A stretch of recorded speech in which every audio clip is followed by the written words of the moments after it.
What's up, guys? It's Teddy. Today's video is going to be about emphasizing consistency over intensity when it comes to changing your habits.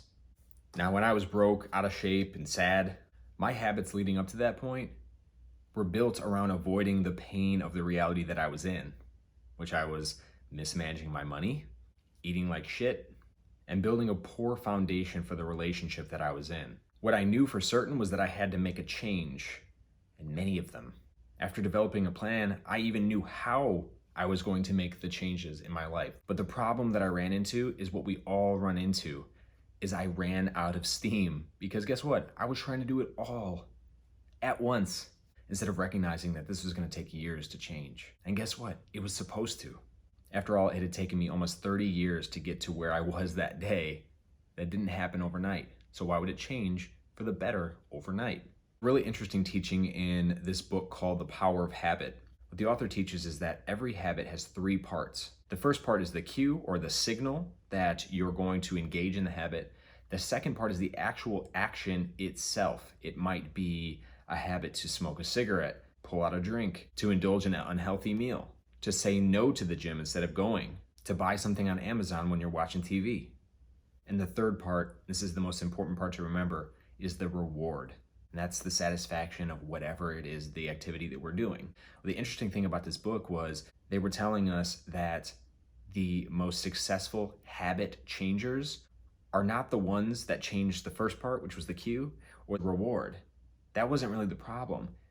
The middle part, the second part, which was the actual activity, was what is the most changeable, which is why many of us are pre-wired for addiction. The problem is, we just find that particular vice that gives us the reward that we're looking for. So my proposal today is that when you are trying to change a habit of any kind, think of two things. First, stop beating yourself up for wanting pleasure or joy or some sort of reward for an activity. That's not unnatural. It's part of who we are. And two, if you want to change a bad habit that leads to bad results, with a better one that leads to better results, follow this suggestion.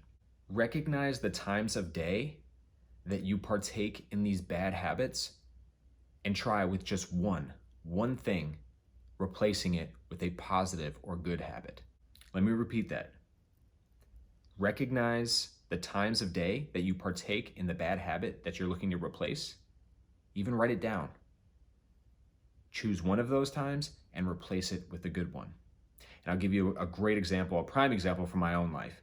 I have a really bad habit of hitting the snooze button 30 times in the morning.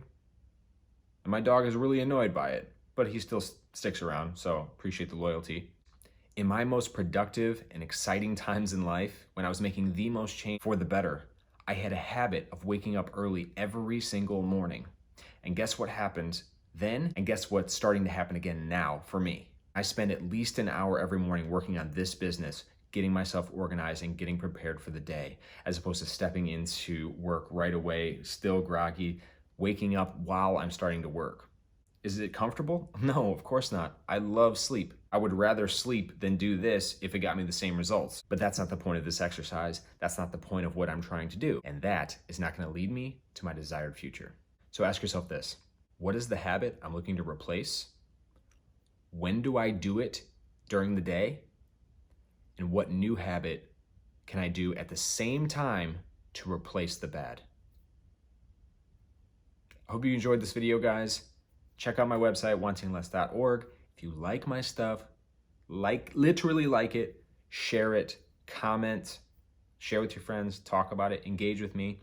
And remember, I have already started a consulting business designed to help people learn the basics of personal finance 101. I am here to help. I am here to teach you what I've learned the hard way so that you have a better chance to get the things that you know that you want and you know is better for you, your family, and those to come. Thanks, guys.